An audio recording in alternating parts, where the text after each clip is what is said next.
میں گزارش کروں گا ہمارے آج کے مہمان ہم سب کے بڑے ام المدارس دارالعلوم دیوبند کے نائب محتمم استاد حدیث حضرت مولانا مفتی محمد راشد صاحب اعظمی دامت برکاتہم سے کہ حضرت والا تشریف لائیں اور اپنی قیمتی نصیحتوں سے ہمیں نوازیں۔ الحمدللہ نحمده ونستعینه ونستغفره ونؤمن به ونتوکل علیہ ونعوذ باللہ من شرور انفسنا ومن سیئات اعمالنا من یهده اللہ فلا مضل له ومن یضلله فلا ہادی له واشهد ان لا الہ الا اللہ وحدہ لا شریک له واشهد ان سیدنا ومولانا محمدا عبدہ ورسولہ صلی اللہ علیہ وسلم۔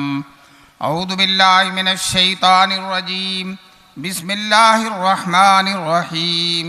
لا تحرک به لسانک لتعجل به ان علینا جمعہ وقرآنہ فإذا قرأناہ فاتبع قرآنہ ثم ان علینا بیانہ۔ بسم اللہ الرحمن الرحیم۔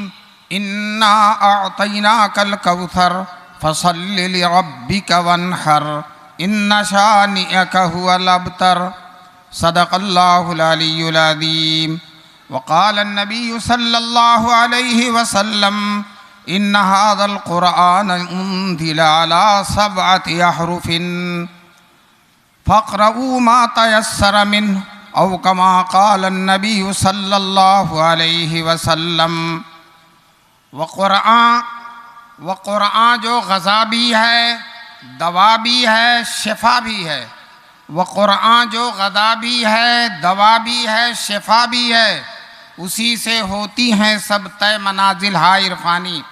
حضرت صدر جلسہ، معزز اور محترم علماء کرام، محترم بزرگوں اور دوستوں، نوجوانان ملت، اللہ کا لاکھ لاکھ کرم ہے، احسان ہے کہ آپ حضرات 3 روز سے اس قرآنی محفل میں، بزم قرآنی میں آپ حضرات شریک ہیں، اور بہت اچھے اچھے قراء حضرات کا آپ نے قرآن کریم سنا، ان کی قرأتیں سنی، اور قاریوں کے استاد بھی ابھی آپ کے سامنے قرآن پڑھ رہے تھے۔ اللہ تبارک تعالیٰ سب کے قرآن پڑھنے کو قبول فرمائے۔ اور یہ مسابقہ حفظ قرآن، دیکھیے اس امت کا اعجاز۔ گزشتہ امتیں، آج بھی یہودی موجود ہیں، عیسائی موجود ہیں، اور دنیا میں سب سے زیادہ تعداد عیسائیوں کی ہے۔ پوری عیسائیت کے اندر ایک بھی انجیل کا حافظ موجود نہیں ہے، ایک بھی انجیل کا حافظ نہیں موجود ہے۔ اسی طرح سے یہودی، ان سے ظلم جتنا چاہو کرا لو، جتنے چاہو بم گروا لو، جتنے چاہو انسانوں کا خون کرا لو، لیکن ایک یہودی کو توریت یاد نہیں ہے۔ دوستو، ہمارے چھوٹے چھوٹے بچے، ابھی میں ایک مدرسے میں گیا تھا، حفظ قرآن کی دستار بندی تھی، ایک چھوٹا سا بچہ، وہ بھی پگڑی بدھوانے آ گیا۔ میں نے کہا تیرا ناظرہ مکمل ہوا ہے؟ سینہ تان کے کہتا نہیں، حفظ مکمل ہوا۔ سینہ تان کے کہتا ہے کہ حفظ مکمل ہوا۔ دوستو، یہ معجزہ ہے قرآن کریم کا۔ چھوٹے چھوٹے بچے، بعد ایسے بچے کہ لگتا ہے کہ انہیں کمر بند باندھنے کا ڈھنگ ہے بھی کہ نہیں ہے، اور ماشاءاللہ قرآن کریم کے حافظ ہو جاتے ہیں۔ جب انگریزوں نے قرآن کریم کو مٹانے کا پروگرام بنایا اور طے کر لیا کہ قرآن کریم کو ختم کرنا، سوچتے یہ ترکیب ان کے ذہن میں آئی کہ قرآن کے جتنے نسخے ہیں سب کو جلا دو۔ چنانچہ برطانیہ میں پارلیمنٹ میں منظور ہوا کہ قرآن ختم کیا جائے، اور ہندوستان میں جگہ جگہ محکمہ قائم ہوا، وزارت قائم ہوئی قرآن ختم کرنے کے لیے، قرآن کو مٹانے کے لیے۔ کیسے پولیس والے، فوج والے گھروں میں، مسجدوں میں چھاپے مار مار کر قرآن کے نسخوں کو اکٹھا کرتے تھے، اور جب ڈھیر لگ جاتا تو آگ لگا دیا کرتے تھے۔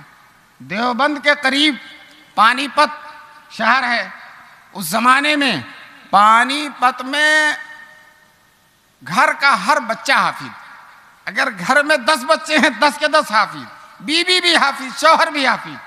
اس علاقے میں جو انگریز افسر قرآن جلانے کے لیے طے کیا گیا تھا، ایک مسلمان زمیندار نے اس کی دعوت کی.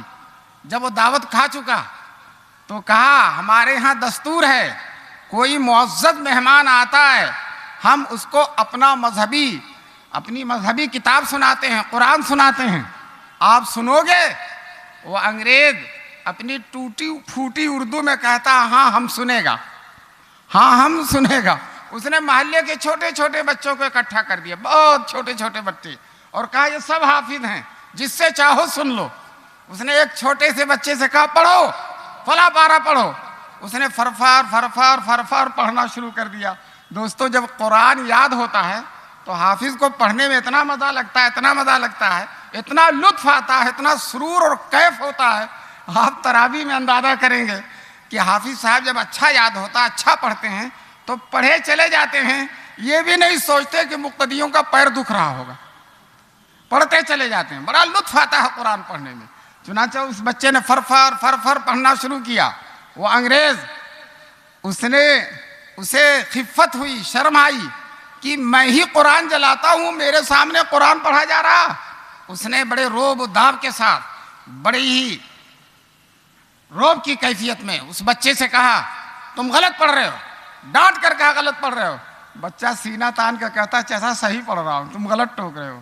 دوسرا بچہ کھڑا ہوا، تیسرا بچہ کھڑا ہوا، سارے بچے بول پڑے چچا تم نے غلط ٹوکا ہے، صحیح پڑھ رہا. دوستو چچا کی تو حالت خراب ہو گئی، چچا کی حالت خراب. اسی دن سے طے ہو گیا کہ قرآن کو نہیں جلانا، اس لیے کہ ہم قرآن کے نسخوں کو تو جلا سکتے ہیں لیکن ان معصوم سینوں سے ہم قرآن کو کس طرح سے ختم کر سکتے ہیں. مسلم شریف کی روایت ہے، حدیث قدسی ہے، اللہ تعالیٰ رسول پاک صلی اللہ علیہ وسلم سے فرماتے ہیں ہم آپ کو ایسا قرآن دیں گے جس کو سویا ہوا بھی پڑھے گا اور جاگا ہوا بھی پڑھے گا. دنیا کی ہر کتاب جاگا ہوا تو پڑھ سکتا، سویا ہوا نہیں پڑھ سکتا، لیکن یہ قرآن کا معجزہ ہے کہ قرآن سویا ہوا آدمی بھی پڑھتا ہے. چنانچہ جو لوگ تلاوت بہت زیادہ کرتے ہیں تو رات میں جب نیند کھلتی ہے تو وہ 3 وقت زیتون پڑھ رہے ہوتے ہیں، قرآن کی کوئی آیت ان کی زبان پہ جاری ہوتی ہے. جو لوگ زیادہ تلاوت کرتے ہیں انہیں تجربہ ہوگا. ہمارے دارالعلوم دیوبند کے محتمم، سابق محتمم حکیم الاسلام حضرت قاری طیب صاحب رحمۃ اللہ علیہ، ان کے حالات میں لکھا ہے کہ نیند میں 9 پارہ پڑھ گئے، نیند میں 9 پارہ پڑھ گئے. تو دوستو قرآن جس کو سویا ہوا بھی پڑھ رہا، جاگا ہوا بھی پڑھ رہا، اور جس کو یاد کرنے والوں کی تعداد بے شمار ہے. آج اگر ملک میں 70,000 حافظ ہیں، انشاءاللہ ثم انشاءاللہ یہ مسابقہ حفظ قرآن کا سلسلہ جاری رہا، آئندہ سال 80 اور 90,000 قرآن کریم کے حافظ ہو جائیں گے انشاءاللہ.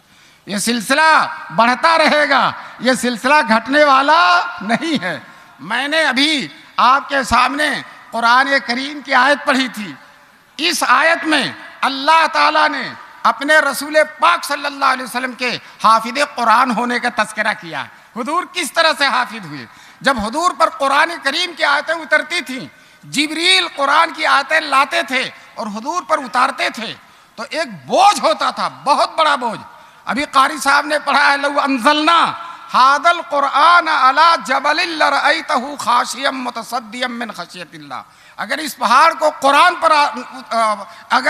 کو پہاڑ پر اتار دیا جاتا تو آپ دیکھتے کہ وہ اللہ کے خوف سے پھٹ رہا، ڈر رہا ہے، ریزے ریزے ہو رہا ہے. دوستو ایک بوجھ تھا قرآن کا حضور صلی اللہ علیہ وسلم. حدیثوں میں آتا ہے حضور کی مضبوط اونٹنی تھی، جب حضور اس پر بیٹھتے تھے اور قرآن اترنا شروع ہوتا تھا اونٹنی بوجھ کی وجہ سے بیٹھ جاتی تھی. ایک صحابی کہتے ہیں حضور میرے ران پر سر رکھ کر سوئے ہوئے تھے اور قرآن کی آیتیں اترنا شروع ہوئیں تو لگتا تھا کہ میری ران پھٹ جائے گی، اتنا بوجھ ہوتا تھا حضور کو. سخت سردی میں، کڑاکے کی سردی میں حضور پسینے پسینے ہو جاتے تھے، لیکن اس کے باوجود حضور جلدی جلدی رٹتے تھے، یاد کرتے تھے، خوب جلدی جلدی اس کو پڑھتے تھے تاکہ کوئی آیت بھول نہ جائے، کوئی لفظ رہ نہ جائے. دوستو اللہ تعالیٰ نے حضور صلی اللہ علیہ وسلم کو مطمئن کر دیا اور کہہ دیا لا تحرک بہ لسانک، آپ اپنی زبان نہ ہلائیے، آپ مت رٹیے، آپ یاد مت کیجئے، آپ کو رٹنے کی ضرورت نہیں ہے، زبان ہلانے کی ضرورت نہیں ہے، یاد کرنے کی ضرورت نہیں ہے۔ ان علینا جمعہ و قرآن، ہمارے ذمے ہے قرآن آپ کے سینے میں جمع کر دینا۔ دوستو ہم بھی حافظ ہوتے ہیں، حضور بھی حافظ ہوئے، حضور کے استاد اللہ تعالیٰ نے کہہ دیا آپ کو رٹنے کی ضرورت نہیں ہے، لیکن ہمارے استاد کہتے ہیں رٹو رٹو رٹو۔ فرق یہ ہے کہ انہیں رٹنا نہیں ہے، رٹنے سے منع کیا گیا ہے، اور ہمارے لیے ہے کہ رٹو۔ ہمارے استاد حافظ رحمۃ اللہ صاحب، اللہ ان کی قبر کو نور سے بھر دے، وہ کہتے تھے زور زور سے پڑھو، زور دو، جو دھیرے سے پڑھتا تو چھڑی مارتے، زور زور سے پڑھو، اور یہ بھی کہتے تھے جھوم جھوم کے پڑھو۔ ہمارے ایک ساتھی 3 قسطوں میں جھومتے تھے، خوب جھومتے تھے۔ تو دیکھیے ہم تو رٹتے ہیں اور جھومتے ہیں، اور حضور صلی اللہ علیہ وسلم کو رٹنے کی ضرورت پیش نہیں آئی۔ حضور کو اللہ نے منع کر دیا آپ کو رٹنا نہیں ہے۔ ان علینا جمعہ و قرآن، ہمارے ذمے ہے قرآن آپ کے سینے میں ڈال دینا، ہم براہ راست آپ کے سینے میں قرآن ڈال دیں گے۔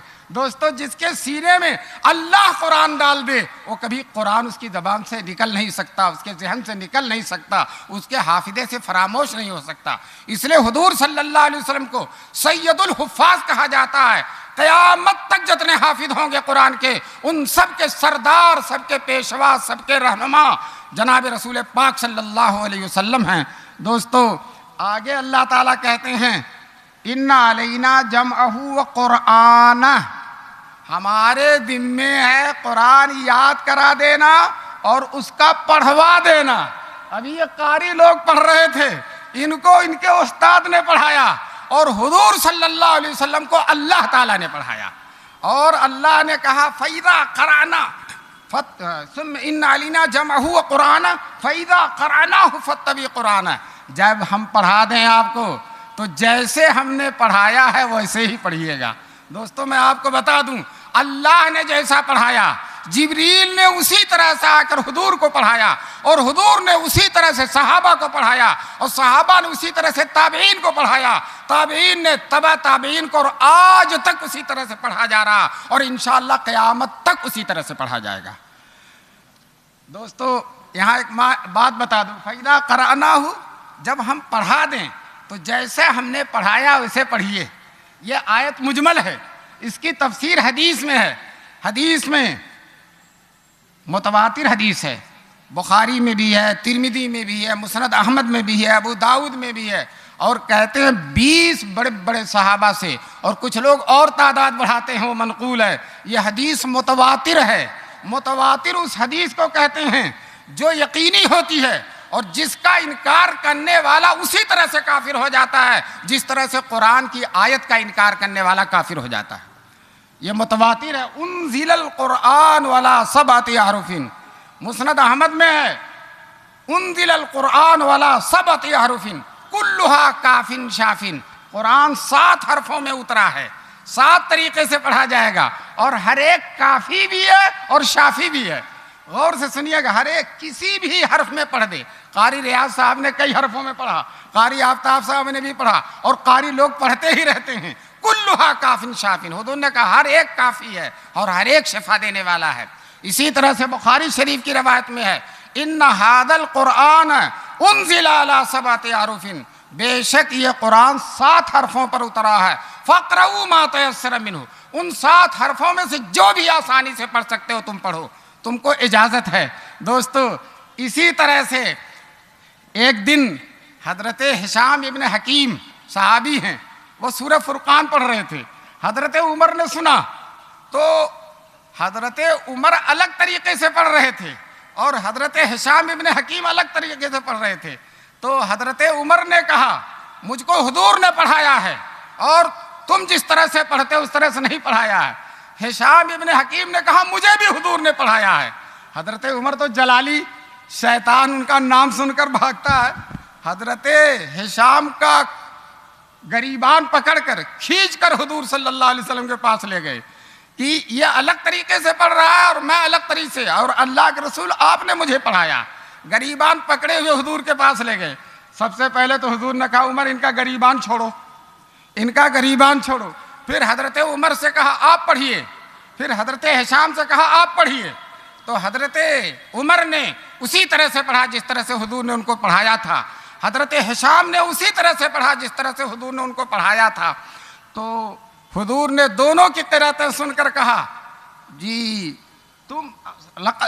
تم دونوں کے دونوں مصیبان، تم دونوں کے دونوں صحیح ہو، تم صحیح پڑھ رہے ہو، ان کا پڑھنا بھی صحیح ہے اور ان کا پڑھنا بھی صحیح ہے۔ اسی طرح سے ترمذی کی روایت میں ہے حضور نے حضرت جبریل کو دیکھا تو جبریل سے کہا، اس لیے کہ اللہ اور حضور کے بیچ میں واسطہ جبریل ہے، جبریل سے کہا اے جبریل میری امت میں بچے بھی ہیں، بچیاں بھی ہیں، بوڑھے بھی ہیں، بوڑھیاں بھی ہیں، اور ایسے لوگ ہیں جنہوں نے ایک حرف نہیں پڑھا ہے، میری امت امی ہے، اس لیے آپ اللہ تعالیٰ سے کہیے کہ قرآن کو کئی طرح سے پڑھنے کی اجازت دیں۔ اللہ تعالیٰ نے جبریل کے واسطے سے حضور سے کہا ان ھذا القرآن انزل علی سبعۃ حروف، یہ قرآن 7 حرفوں میں اترا ہے، جو جس طرح سے چاہے پڑھ لے۔ اسی طرح سے مسلم شریف کی روایت میں ہے حضور صلی اللہ علیہ وسلم نے جبریل سے کہا، جبریل حضور کے پاس آئے اور حضور سے کہا اللہ حکم دیتے ہیں کہ قرآن ایک حرف میں پڑھو۔ حضور نے کہا ان امتی لا تطیق ذلک، میری امت ایک حرف میں پڑھنے کی طاقت نہیں رکھتی، جو ہے طرح طرح کے لوگ ہیں، دنیا بھر کے لوگ ہیں، عرب اور عجم کے لوگ ہیں، ایک طرح سے نہیں پڑھ سکتے۔ تو جبریل نے کہا اللہ حکم دیتے ہیں کہ آپ کی امت 2 حرف پر قرآن پڑھے۔ پھر حضور نے وہی بات کہی اسأل اللہ معافاتہ و مغفرتہ، میں اللہ سے معافی چاہتا ہوں، مغفرت چاہتا ہوں، میری امت صرف 2 حرف کو پڑھنے میں استطاعت نہیں رکھتی۔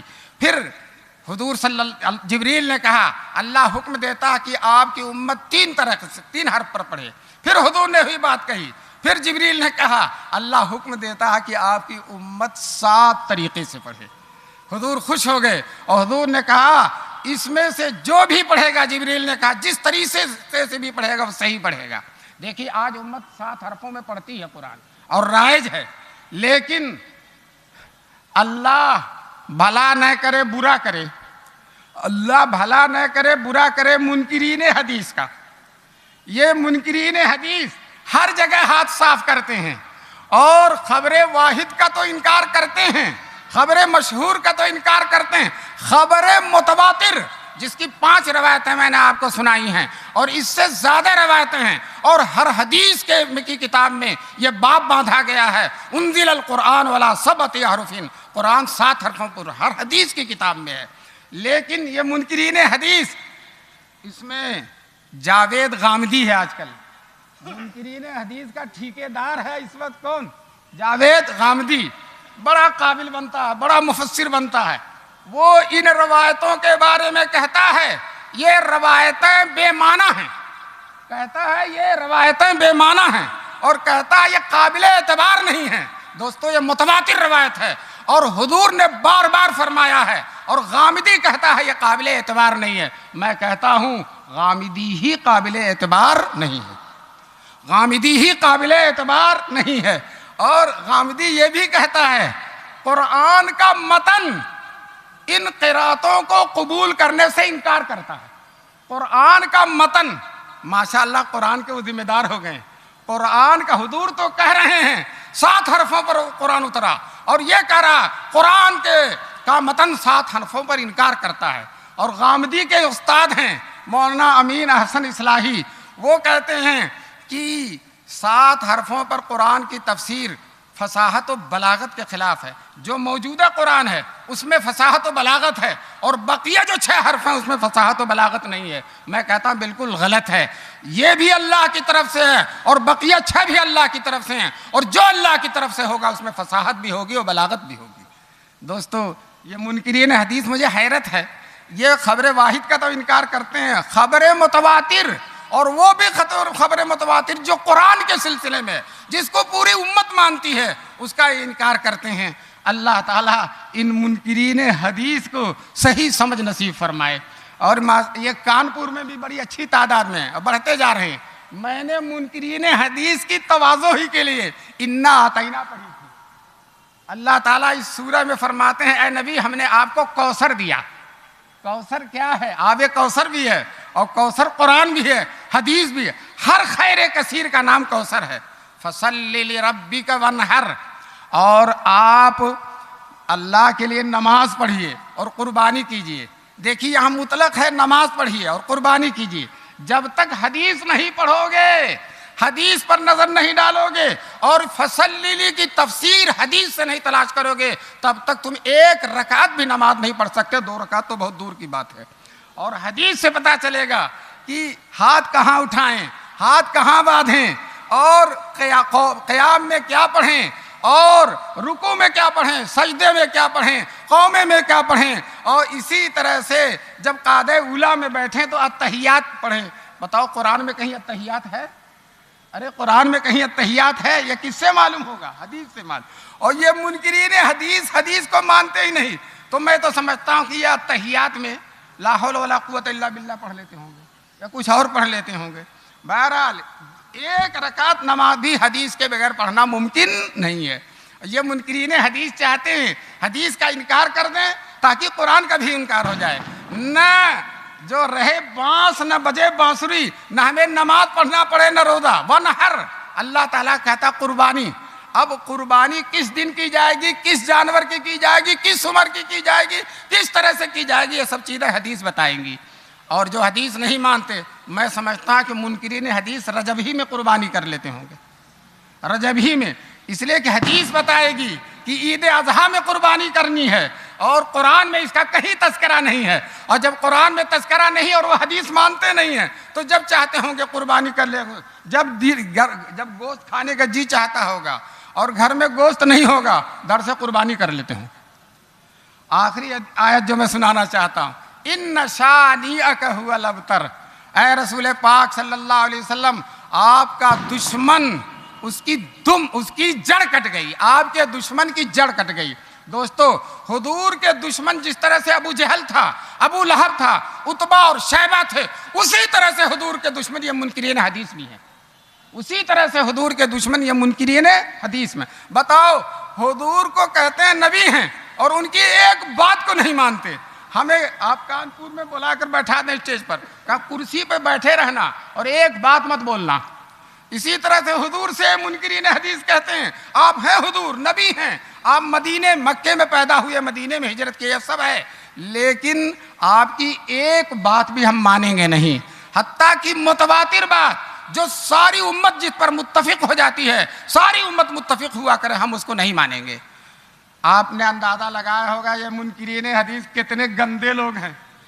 چنانچہ میں آپ کو بتا دینا چاہتا ہوں، یہ جو کہا نا اے حضور آپ کا دشمن بے نسل ہوگا، اس کا کوئی وارث نہیں ہوگا، تو ہم نے مطالعہ کیا جتنے منکرین حدیث ہیں ان کا کوئی وارث نہیں ہے. جتنے منکرین حدیث بیٹا تو ہوگا لیکن ان کے نظریے میں ان کا کوئی وارث نہیں. پرویز مسٹر پرویز ہیں، عبداللہ چکرالوی ہیں، مائل ملیح آبادی ہیں، اسلم جہراج پوری ہیں. یہ وہ لوگ ہیں کہ ان کا کوئی ماننے والا نہیں، یعنی ان کے پیغام کو کوئی عام کرنے والا نہیں. جیسا کہ اللہ نے قرآن میں کہا ہے آپ کا دشمن اس کی جڑ کٹ جائے گی، بنیاد کٹ جائے گی، نسل ختم ہو جائے گی. اسی طرح سے ان منکرین حدیث کی جڑ ختم ہو گئی ہے. اللہ تبارک تعالی ہم سب کو منکرین حدیث کے شر سے بچائے.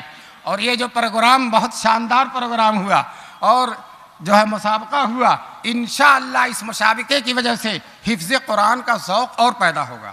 اور وہ بچے جو کالجوں میں پڑھتے ہیں، جو کالجوں اسکولوں میں پڑھتے ہیں یا کہیں نہیں پڑھتے ہیں، ان کے دل میں بھی شوق ہوگا انشاءاللہ ہم قرآن یاد کر لیں. آج کل تو بچے انگریزی پڑھ رہے ہیں، اسکول میں پڑھ رہے ہیں، اور شام کو تھوڑا سا وقت لگا دیتے ہیں، قرآن یاد ہو جاتا ہے. ابھی میں نانوتا میں گیا، وہاں ایک چھوٹا سا بچہ، نانوتا میں ایک مدرسہ، چھوٹا سا بچہ 15 پارہ کا حافظ ہے، اور انگریزی میں تقریر کیا، فرفر ایسی انگریزی میں تقریر کیا کہ اچھے انگریزی داں موجود تھے، ڈاکٹر تھے، انجینئر تھے، وکیل لوگ تھے، اور سب آشاش کر رہے تھے. ہماری پوری زندگی اسی وادی میں گزری اور ہم اس طرح سے انگریزی نہیں بول سکتے.